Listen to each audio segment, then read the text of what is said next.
শুভ সন্ধ্যা বন্ধুরা, তোমরা সবাই কেমন আছো? আশা করি সবাই ভালো আছো। আমিও খুব ভালো আছি। আজকে আমাদের রাতের মেনু হচ্ছে বিরিয়ানি। চলো আমাদের ঘরে কেমন বিরিয়ানি বানানো হয় তোমাদের সাথে শেয়ার করা যাক। ভাতটা রেডি করে নিয়েছি বিরিয়ানির জন্য।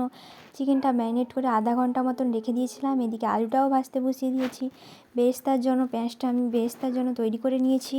আর এখানে চিকেনটা কড়াইয়ে দিয়ে আমি একটু নাড়তে থাকবো যতক্ষণ না চিকেনটা হচ্ছে, কিন্তু বেশিক্ষণ নাড়লে আবার ভেঙেও যেতে পারে, তো হালকা নাড়বো। এবারে চিকেনটা হয়ে গেলে আমি নামিয়ে নিব।